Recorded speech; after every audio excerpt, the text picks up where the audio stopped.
Era el siglo XV en Europa, el tiempo en que los torneos de caballeros eran vistos como la máxima prueba de valor y prestigio, un espectáculo que mezclaba la brutalidad de la guerra con el glamour de la nobleza.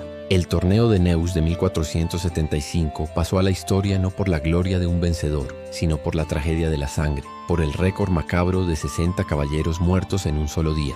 Neuss era una ciudad fortificada a orillas del Rin, un punto estratégico que había resistido un asedio brutal del ejército borgoñón de Carlos el Temerario.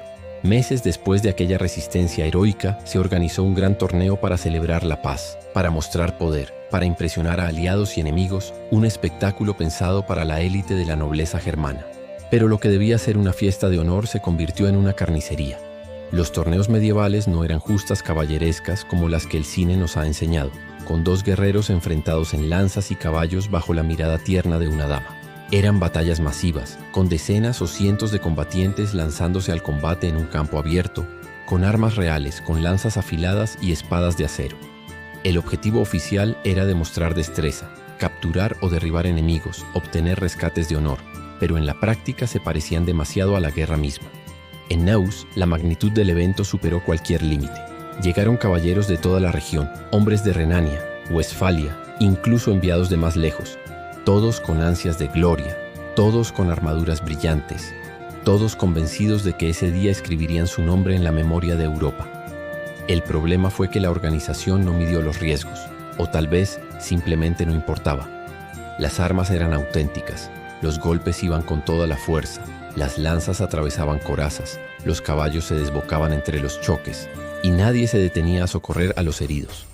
Los cronistas cuentan que los cadáveres comenzaron a apilarse en el campo de combate, 60 hombres de la nobleza, muertos en unas pocas horas, un número que estremeció incluso a quienes estaban acostumbrados a la violencia de la guerra. Para ponerlo en perspectiva, en algunas batallas menores de la época moría menos gente que en aquel torneo organizado como espectáculo. Imaginen la escena. El público aplaudiendo al inicio, la nobleza reunida en palcos improvisados, las trompetas sonando, el ambiente festivo transformándose en silencio tenso cuando los primeros caballeros no se levantaban del suelo.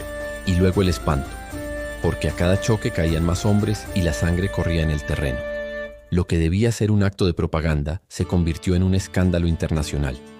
En las cortes de Europa comenzaron a circular las noticias, con tono de indignación, con preguntas sobre el sentido de estos juegos brutales. La Iglesia, que ya desde hacía tiempo miraba con recelo los torneos, encontró aquí un argumento contundente. Eran una forma de barbarie disfrazada de entretenimiento. Los señores de la región quedaron en entredicho, acusados de irresponsabilidad y de convertir el honor caballeresco en matadero. Este torneo de Neuss marcó un antes y un después. No fue el fin de los torneos, porque estos siguieron existiendo durante el Renacimiento, pero sí alimentó el debate sobre sus límites, sobre la diferencia entre exhibición y masacre.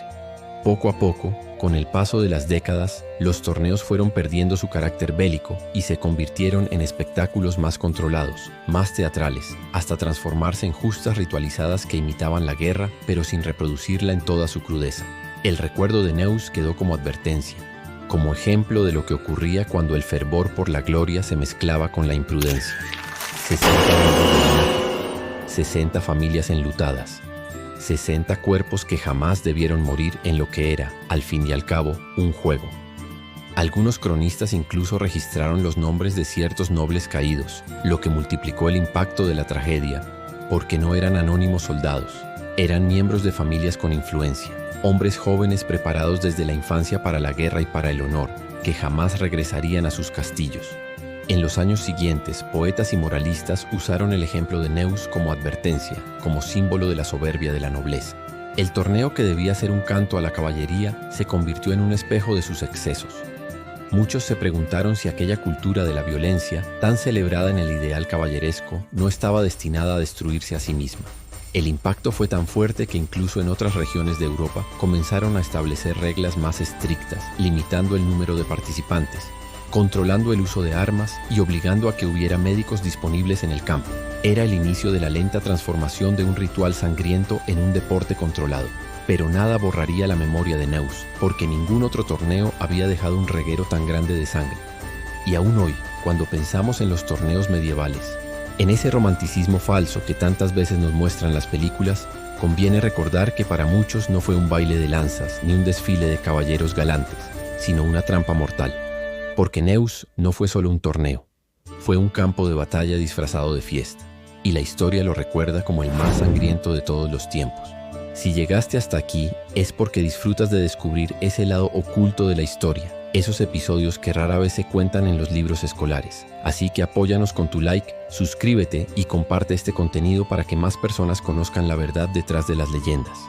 Gracias por acompañarnos en este viaje al pasado y recuerda, la historia no siempre es como nos la cuentan. A veces es más brutal, más oscura y sin duda más fascinante.